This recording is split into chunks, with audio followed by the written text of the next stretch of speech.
The legal standoff between Epic Games and Apple is heating up. The video game developer has been ordered to pay $3.7 million to Apple for revenues generated through the iPhone maker's App Store. Meanwhile, Apple has been ordered to let developers opt out of its marketplace. Epic Games is appealing the verdict. It wants the tech giant to let developers launch their own app stores on its platform. And as Mobin Nasir reports, other companies and governments are also looking to break into Apple's market share. It's made a fortune out of first-person shooter video games like Fortnite and Gears of War.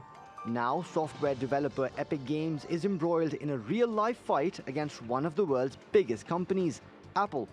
At stake is who gets the money that players spend on in-game purchases.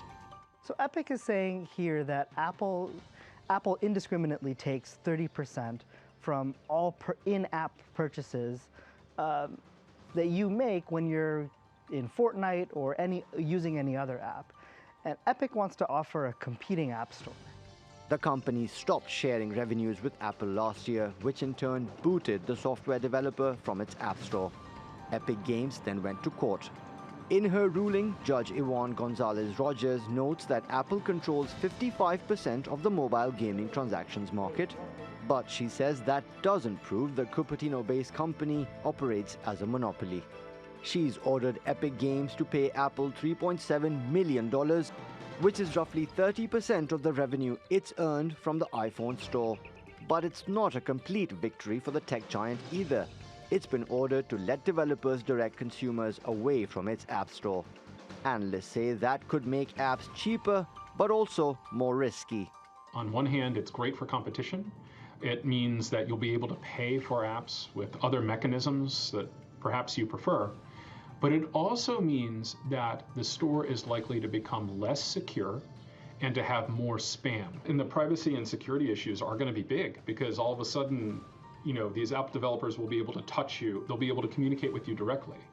And that is going to lead to other problems. Epic Games has appealed the verdict. If it succeeds, other companies like Spotify, which has long criticized the iPhone maker's stranglehold over iOS apps, may file similar lawsuits. And Apple won't be the only target. And at the heart of this question is whether or not Apple can limit competition to its app store. Whether Apple can say, we're going to be the only app store, we're going to be the only quality control check on the apps that come through, and you always have to pay us some tax in order to get your apps or get your payments through iOS. Apple's hegemony over digital purchases is also under threat from lawmakers.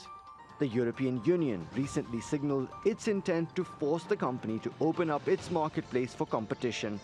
And legislators in the US are mulling similar plans to rein in big tech. So for Apple, the face-off with Epic Games could turn into a multiplayer battle. Mobin Nasir, TRT World.